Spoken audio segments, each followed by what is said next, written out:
It's the business this week where we take critical analysis into the economic dynamics and what's happening on the Nigerian economy.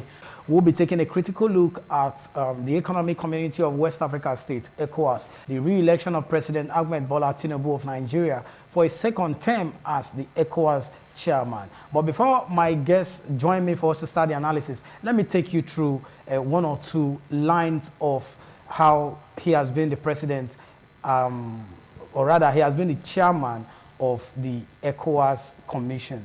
President Bola Tinubu was first elected in the year 2013 to chair the Economic Community of West African States, ECOWAS. He was re-elected on Sunday, 7 July 2024 by the unanimous decision of fellow heads of state and government at the 65th Ordinary Section of the Authority of Heads of States in Abuja.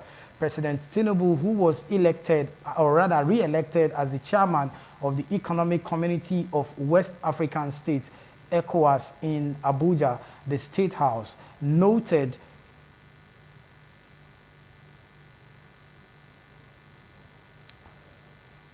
the president noted at his re-election that he accepted his re-election as the chairman of the Economic Community of West African States, ECOWAS, and appointed the president of Senegal, Diomaye Faye, to join in the mediation with Burkina Faso, Niger Republic, and Chad. Meanwhile, Tinubu urged member states of the region to fulfill their financial commitment to the regional body to effectively tackle security challenges. President Tinubu, who gave the charge as the 65th Ordinary Section of ECOWAS, said the substantial financial resources are crucial to the operationalization of the ECOWAS Standby Force, ESF, and combat terrorism, banditry, and violent extremism in the sub-Saharan region. The Nigerian president, whose one-year tenure as chairman of ECOWAS authority is expected, or rather expired on the 9th of July, urged member states to honor their financial obligations to enable ECOWAS to meet the expectations and the recommendations of its ministers of defense and finance. He contested that fulfilling the commitment will help to stabilize the region and counter insecurity, adding that by meeting their financial commitment, ECOWAS member states will demonstrate their dedication to regional security and cooperation, enabling the community to better address the security challenges facing West Africa. According to him, and I quote, "Let's underscore that a peaceful and a secure society is essential for achieving our potential. Move to operationalization of the ECOWAS Standby Force, EFS, in combating terrorism. I must emphasize that the success of this plan requires not only strong political will, but also substantial financial resources. We must therefore ensure that we meet the expectations and the recommendations set forth by our ministers of defense and finance in order to counter the insecurity and stabilize our region.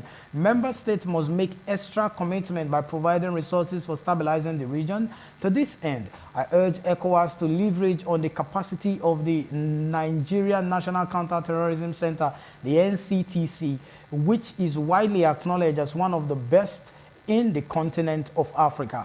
The Nigerian government has decided to declare the NCTC as a regional center to enable ECOWAS member states benefit from the capacity building and other related opportunity it offers.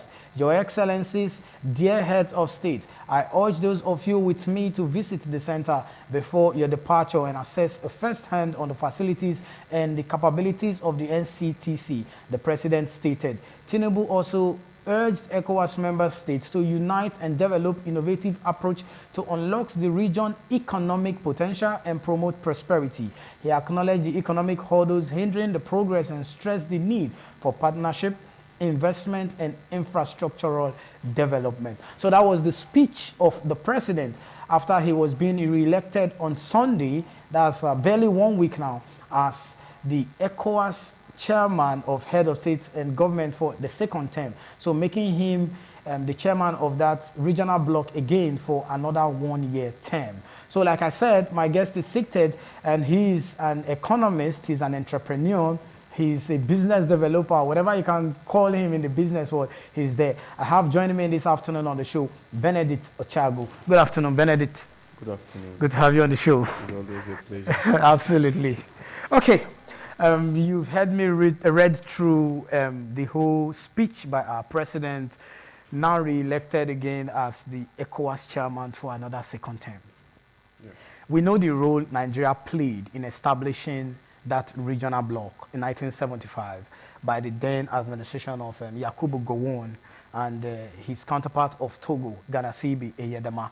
The idea behind ECOWAS was for regional economic cooperation, trade, boosting the West African sub-region, trade as brothers and sisters, like they called it.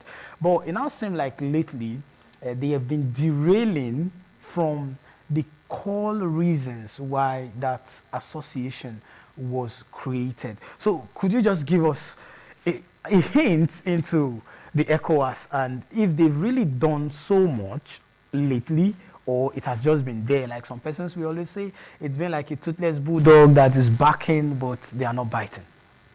All right, thank you so much. First, let's look at why the ECOWAS was necessitated in the first place. Okay. It was to foster economic cooperation and coexistence among West African nations. Yeah. 1975 was where the treaty was signed in Lagos. But before 1975, there have been moves by one Sierra Leonean president and then in 1945 actually. Let's see how we can form a bloc. I think in 1964 there was another move again, and then what actually now triggered the Nigerian interest to begin to foster the move that culminated into the treaty being signed in Lagos in 1975 was after the Civil War. The Civil War happened when Nigeria was not prepared for it. And then after the Civil War, the Nigerian economy dropped drastically as a result of the effect of the war, of the Civil War. And then again, in order to also create a bloc that will ensure that that trend never happens again, and to also help revive nation members in the event of some of all those unforeseen disasters, there was need for that regional bloc. And then, of course, like you rightly read, the Nigerian president then championed it with the Togolese president. They actually went to nations, trying to explain to them, trying to lobby them, trying to do, and eventually in 1975, 14 nations came together and signed the treaty, although eventually Guinea-Bissau joined later. They were not part of it, and then the 16th nation, which is Cape Verde, also later joined. So that actually made the bloc a bloc of 16 members eventually. And then it was established on economic ground to foster regional economic bloc that will enhance economic cooperation amongst the member countries, to enhance ease of trade among the member countries, and also educational promotion and progress. That was what eventually led to WAEC, West African Examination Council, that has stood the test of time even till today. That is the overall of it. Then it continued like that. It was adjudged one of the most progressive regional bloc in Africa at the time, because of the kind of result they were able to attain over time, and also knowing that Nigeria is part of it, rightly regarded as the giant of Africa. Because one of the things that happen whenever there is a bloc like that, whether you call it a regional bloc, whether you call it a military bloc and all of that, one of the things that makes it strong is that one or two nations among the member nations must be very, very viable. If those blocks, both economically or otherwise, you must be very, very viable. If you don't have such, there is no block. History and artistry have shown it. Like, for example, when you go international, like NATO, the reason why NATO is still viable today is because of United States of America. Yeah, that's why it's still viable today. America accounts for almost 70 to 80% of financing and providing military might to NATO. That is why every other bloc, every other nation dread the NATO countries. And so Nigeria played that pivotal role in providing resources, finance for ECOWAS for many, many years. Of course, you know that the discovery of the oil made us very, very rich, even though we were not able to manage it. And so those money was expended in some of those, expended in financing the ECOWAS and also providing leadership to the ECOWAS. And then eventually there was need for a kind of security, to introduce security cooperation among it, ECOMOG establishment and all of that, because if you want to build economic strength, you must also have political strength. Absolutely. Military might. Security must be in place. Absolutely. If we are talking about economy, we must talk on it on the basis of security. If there is no security, there's nothing you are talking about concerning economy. And so there was need to bring the security in it and then come up. And then again, it continued with a lot of success and all of that. But it got to a certain point, there was the ECOWAS started facing trials, and that is because there were tendencies that the member nations failed to need on the board. It failed to some of the challenges. Some of the challenges. Okay. And one of the challenges is tyranny. Yeah. In terms of the member nation, the country, the leaders of the nations, where they were, their leadership style were kind of full of tyranny, handling, dehumanizing, human rights were not respected, and then criminal tendencies, and then also influx of drug businesses and all of that. Yeah. And then in 1994, that is exactly 30 years from today. Yeah, 30 years. Yes. One U.S. Journalist, Robert Kaplan, wrote an article and also predicting the doom of ECOWAS. Okay. And then one of the things he wrote in his article was that there were a lot of tendencies, tyranny tendencies, criminal tendencies among the ECOWAS member nations, and so many other things he pointed out, and then also saying that with time this will happen, and then the member nations didn't look into that direction. Rather, they didn't take it seriously. Because they didn't take it seriously. And then because of all of those tyranny, because of those quests for power, retaining power, you want to remain there, you want, even when the people don't want you, you want to remain. That's what has led to the Sierra Leone war from 1989, and then eventually in 1991 the Liberia war that lasted for so many years. Sierra Leone war lasted also. And we actually played a very big role in that Sierra Leone war. Yes, we played a very pivotal role in restoring civilian rule to those nations, but that did not that came with a cost. Absolutely. That actually came with a cost. And then there were also other nations apart from Sierra Leone and then Liberia. There were also the Guinea and Guinea-Bissau, and then also very recently you talk about Cote d'Ivoire also. The former president wanted to remain in power forever. Ivory Coast also happened. They had their own section of civil war, which Nigeria also played pivotal role, and the other ECOWAS nation. And then again, most recently in 2020 was Senegal, where the former president also wanted to remain in power more than... It's always the sit-tight attitude of the African president. I don't know. It's just like they have this mindset of you must be there, unless the natural phenomenon, which is death, take them away. That is one of the things that the ECOWAS member nations has not been able to deal with, greed and tyrannical tendencies.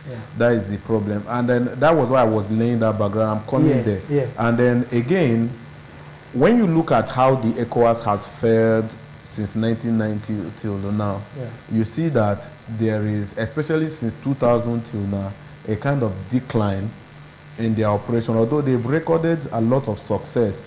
But also for the regional bloc to be viable, each member nation must be very, very viable. For the bloc to be viable, each member nation must be very, very viable. Because you need to be individually viable to come as a whole to be viable, and all of that. So all of those things, there are a lot of diplomatic will that the ECOWAS lost. And one of them is the ability to deal with member nation, presidents of the member nation. For example, when the Code of, I think Ouattara wanted the ECOWAS didn't handle it with, although they eventually intervened in a very strong way. Was later on. And then that actually didn't lead to civil war again in Ivory Coast.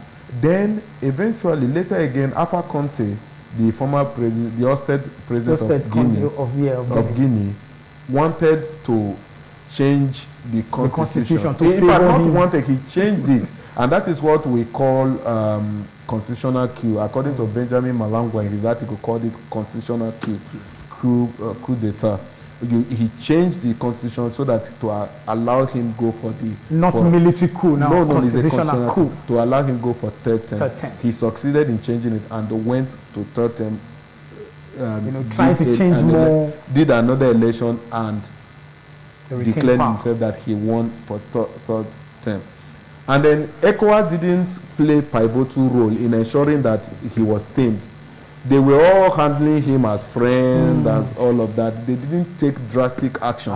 If you are saying they should not be military coup, when somebody is taking actions that undermines the constitution, which is called the constitutional coup d'etat, you're supposed to go there with swift action and curb it because of the result, what it will result to. Which may not be funny in the end. And then look at it today, the Guinea has lost its hard-fought democracy to military once again, because the ECOWAS didn't play their role, because those that mastermind democracy didn't play their role.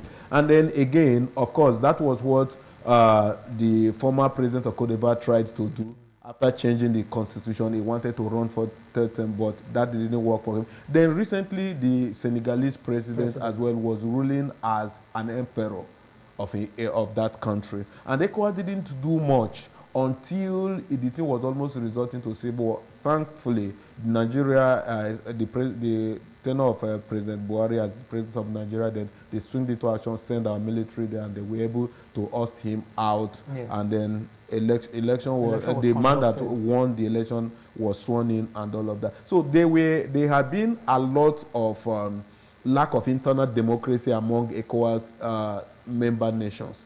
And then when you don't have internal democracy, coming as a bloc, you will definitely have problems. If you have tyrants ruling the nations, then the essence of all of these bloc may not really be attained. More like it will be defeated. Yes, and that is what has reduced the number of the member nations.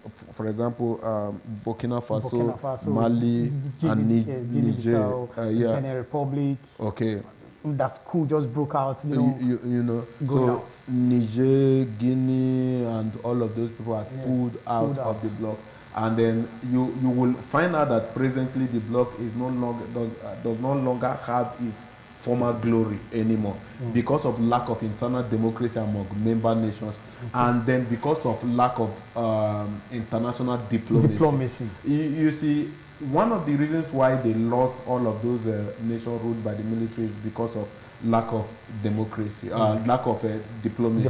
For example, the most recent, before the one of, I think Niger should be the most Niger is the recent one. Yeah, because I know that the one of, Gabon. Gabon is also is the most recent. So now, when Niger happened, instead of the ECOWAS to take diplomatic approach to resolve this matter, let's see what can happen, like the way they did in the case of Mali. Then Mali happened more than once, and then they set up diplomatic mission to resolve it. And then you see when Niger happened, you see ECOWAS coming out because they want to take military action, they want to activate the military option and all of that, because they fail to think as a bloc on their own. A lot of Western influence a lot of external influence. They wanted to please the paymasters and all of that. So those are the things that has affected ECOWAS as a body. And if you listen critically, I took time to listen to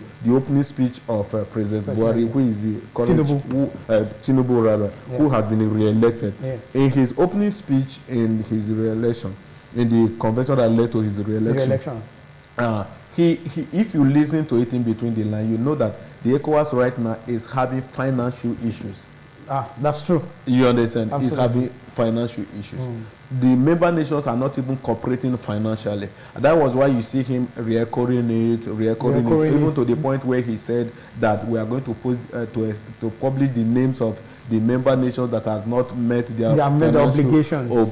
And then he went ahead as a way of encouraging to say that Nigeria right away it will meet theirs, which means even in the chairman is owing. See, those are the things when there are when internal democracy is not being fostered the way it's supposed to be. True. That is why they are suffering. And then again, the nation that has been a kind of sponsoring them largely, which is Nigeria, and maybe you talk about Ghana, is now having economic issues. We are suffering economically. Of course, inflation we are is suffering rising. internally. You know, we have our military used to go out and help other, but we have a lot to handle in terms of security. We have our own security. We are almost the most insecure nation among the bloc right now, and so we cannot have our house burning and then rescue another. And that also vis-a-vis to the entire bloc is affecting the entire bloc because they've always looked at us as big brothers. But the big brother in quotes is having a lot of hydra-headed problems right now. So ECOWAS is actually suffering, and I'm not seeing salvation in sight because they've not dealt with the issues of corruption among member nations. Yes, you know, they've not dealt with the issue of internal democracy among member nations because for democracy to be sustained and then also having a regional bloc that is purely democratic, you have to look at the internal democracy in terms of free and fair elections, in terms of human rights. You see a lot of the member nations use all kinds of means and violence to dispatch protesters. Absolutely. They don't respect human rights. And then you see a lot of fishy approaches and a lot of election rigging among the member nations. People just go into office. The will of the people are not respected. The people are being hijacked, twisted, and all of that. So there is no proper internal democracy among the member nations. And then again, the economy of the member nations has been weakened because of corruption. A lot of stealing among the member nations, and then it's like there's no nation to look up to. Even the big brothers, they cannot look up to. Yeah, there's no nation to look up to. And for you to be interested in such bloc, for you to have such regional bloc, there are nations, for member nations to remain in such, it means that they are benefiting from it. If your interest is no longer being represented, if there is nothing you are benefiting from it, you will further see people pulling out. That is how. Which is what we're already saying. Which is what we are saying. If member nations now find out that we are we are meeting up our financial obligations, but our interests are not being guaranteed and represented, you will see those nations pulling out of the ECOWAS bloc. So I feel that for ECOWAS to survive, they need to do more in terms of internal democracy. Because look at now, I think Niger. Is it Burkina Faso, Mali and Benin has formed their own Sahel group after the military coup broke out in this country. You get. So now, if they are able to get it right, those nations, the Mali, Burkina Faso, Niger and the rest, if they're able to get it right in terms of their own bloc, and they are able, despite the Western sanctions and persecutions, if they're able to survive it and get it right within their means, you will see other member nations pulling out from ECOWAS to join them. Yes. Okay. They will begin. You will see them begin to do that. This thing is possible because if Niger, Burkina Faso, and Mali and the rest of it, if they succeed, it means that within Africa we can succeed without Western contribution. without Western help. That is what that's the message. That's why I pray. That is why I pray that bloc succeed personally. Okay, that's a personal prayer. It's my personal opinion. Okay. Because if it succeeds, it means that Africa can actually succeed without Western help, without Western aid, and all of that. And that's what they are trying to champion like that. And that is what Putin, the Russian president, has tried to do as well. They formed the BRIC nation right now. Yeah. That to tell NATO and all other that without NATO we can also survive. And you see a lot of countries are beginning to tilt towards that. Everybody is looking for alternative right now. And if you allow a presumed undemocratic bloc, ruled by the military to succeed, if they succeed at the expense of the ECOWAS, it's a big shame to the ECOWAS. It will be a big shame. Okay. Although, of course, I know that in the last, the chairman of ECOWAS, President Tinubu, has also re-echoed the need for diplomacy to go and also mediate between those nations to see how they can bring them back. Of course, I pray and I wish it works for them, but they've already messed up things big time, and it will take a whole lot. As we begin to wrap up the show, let's now get the opinion of the experts in the studio on the economic implication of the big brother, which is Nigeria, in ECOWAS. Well, we stand to gain for another second term, having our president as the ECOWAS chair. Now, so you've given a background and so much history detail about ECOWAS and everything. Now, let's now bring it down to the economic implication. As a big brother, which we are, the formation of ECOWAS, the headquarters we know is located here in Nigeria, in Abuja. So now, our president has been re-elected again for another term, which is one more year, making it a 2-year term on a stretch. What does the big brother stand to gain in all of this? Economically, diplomatically, just name them. A country that has been bedeviled with so much lately. Inflation is rising, cost of living is rising. Cost of living is something we should not even talk about. So what is some of the economic implications we stand to gain? What can our president use his influence to bring to Nigeria for us to enjoy more under this regional bloc called ECOWAS? Lawrence, can I tell you the truth? The truth have to be spoken. We are not going to gain much if at all we will gain anything economically. Okay. The reason is that as a big brother, like you said, in every block like that, the big brothers are always there to give. Not to take. Not to take many times. Okay. Like I made mention of NATO. The reason why the 45th president of America almost wanted to pull out of NATO, that is President Trump then, was because they were the one giving, and then most of the other nations were not doing their best. You get? But also, if we are going to profit economically, it means that we have something we are ready to give. Because for you to trade among the member nation and profit, you have something you are trading. You have something you are exporting, you have something you are importing. You get?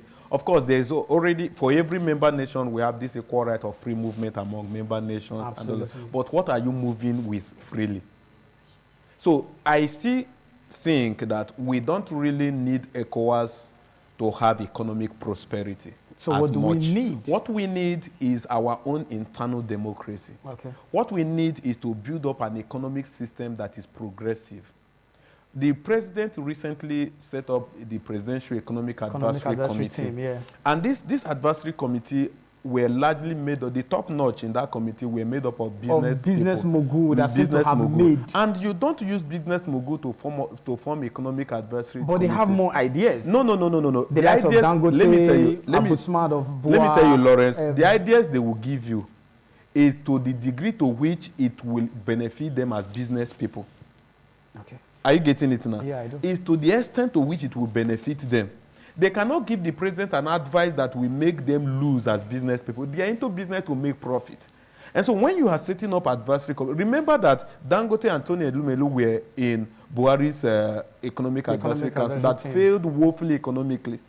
And these people, even from Jonathan, this book has been recycled and it has not benefited us. And we keep recycling them.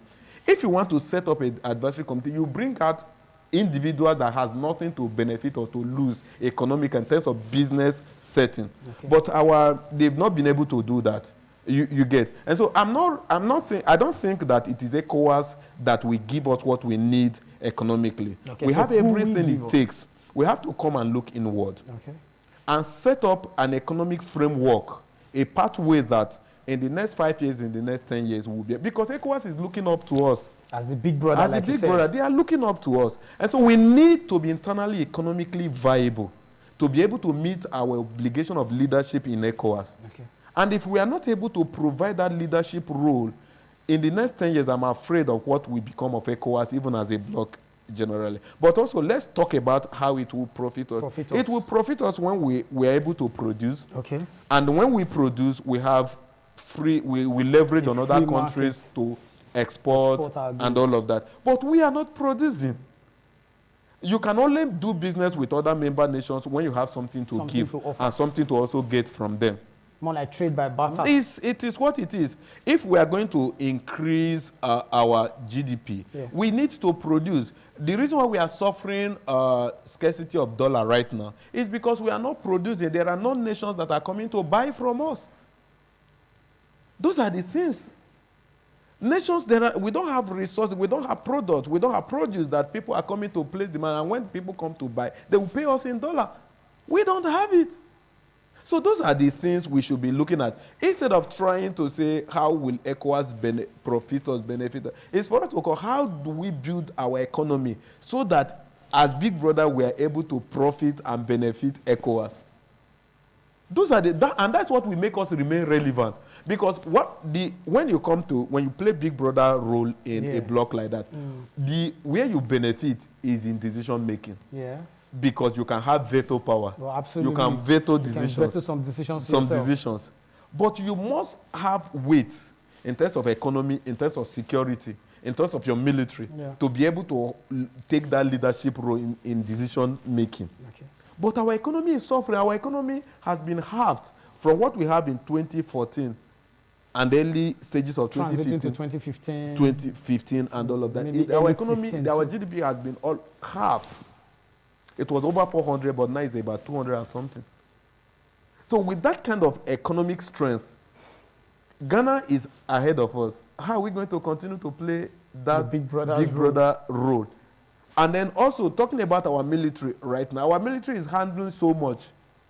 From in the northwest, there is Boko Haram, and then north central there is banditry. Then the southeast there is the case of IPOB, ESN, and other. Then you go to the southwest, you have a lot of other pockets of kidnappings and then agitations here and there. So we have a lot internally to deal with.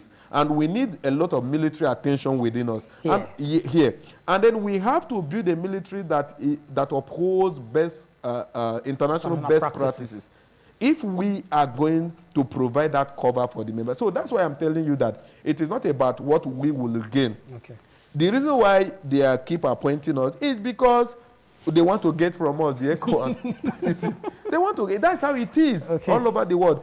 Russia will keep leading the BRICS as long as they are the one providing the military cover. The we need to go now. So your final thought is that we don't have much to gain. Rather, we have to give. We have to come back home and build so that we will have to give.